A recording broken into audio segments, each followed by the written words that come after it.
We ask UN, Council of Europe, and OSCE to fulfill their mandate on the ground.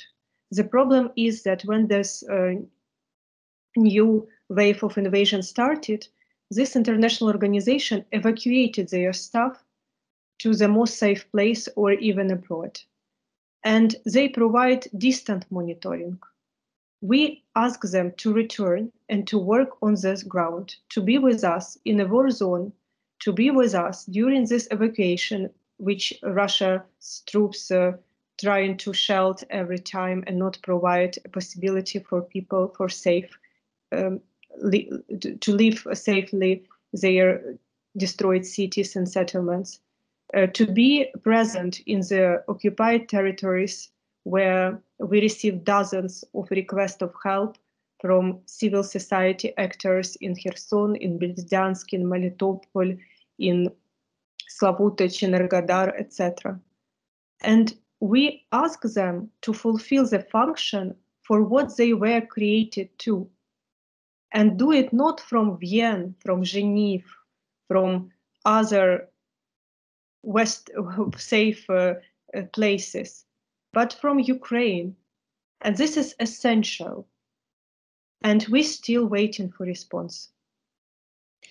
And Oleksandr, is for the killings number, we heard lots of numbers from different because there are lots of information going on. But from your side, since you're a head of a civil organization in Kiev, is the real numbers are much higher than what is announced to the world? We even never use numbers because everything which we see for current moment, it's only top of iceberg, as well as international organizations which publish these numbers, but they are not on the spot. They provide documentation distantly, so they have no idea about the real scope of numbers. And even in the report of UN Commissioner of Human Rights, they publicly wrote that the real numbers is much more higher. But the numbers are huge because we can state that these war crimes which Russia committed in the frame of this war have systematic and large-scale nature, because Russia simply used war crimes as a method of warfare. It seems that Russia is more intensifying its attacks in the Donbas region. What are the news you're getting from that region? Are the atrocities increased in the recent days? Yes, we expect a heavy battle in next weeks in this region, and that's why civilians try to leave this area, and Ukrainian officials do their best to help people to evacuate. But it's going under shelling because once again Russia don't provide permission to International Committee of Red Cross to open humanitarian corridor. For the whole period of this war, they provide only single permission for International Committee of Red Cross to open corridor from Sumy to Lubny, and refused multiple times to save people and to provide them a possibility to survive. That's why we witnessed such a horrible accident as shelling on Kramatorsk railway station, when after 2 Russian rockets, more than 6 people were killed. People who are waiting for evacuation. They were evacuation trains on this railway station, among them children. So it's very dangerous situation, and we ask once again Western democracies and any countries of the world not stay indifferent and not only watch and express feelings about these atrocities and about the severe violations of international humanitarian law and basic human rights, but to provide active actions to push Russia to stop this war, because this war is profitable for Russia. Bloomberg experts expect that Russia will receive $321 billion this year from the trade of oil and gas, because prices are increasing. It's in a short time more than in previous years.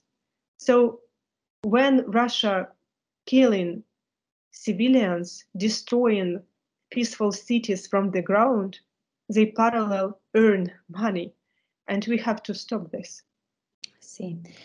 And how do you, I know it's hard to answer this question, but how do you see this war will end? How and when could it end? Can you project something about what's going on in your country? I can predict that this war will stop only when Putin starts to feel that he has to pay too high price for continuation of aggression. It's not happens for current moment. Only several Russian banks are banned from SWIFT, not all Russian banks, and it provides possibility for Russian economy to stabilize the ruble. The European countries are still continue to pay an enormous amount of money for Russian oil and for Russian gas. Russia is not in blacklist of FATF. And Ukraine still have no heavy weapon in amount to be able to protect Ukrainian civilians. So when these steps will be taken by other countries, by our allies, Putin will stop. Before, any negotiation is only imitation. And my last question, Oleksandr, I'd like to end it with a personal question, if you don't mind, but you share it from your Twitter address. So I thought, I could maybe ask about your dad. You said that your dad is alive and you had no connection with him for more than a month under Russian occupation. And you also expressed your feelings. Do you mind telling a little bit about your dad? What happened? Which city was he in? How is he right now? And your feelings? Unfortunately, I couldn't provide additional information because it's not secure for my family.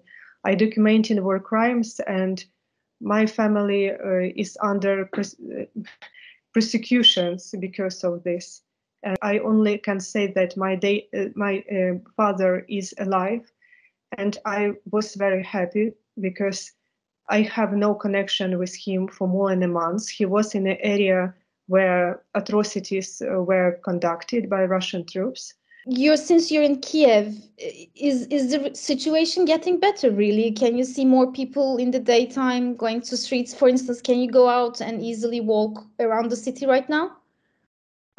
The people are returning to city, but our mayor asked not to do it because it's still very dangerous, and the local infrastructure couldn't serve for a lot amount of people. That's why our local authorities ask people to stay and not to return to Kiev.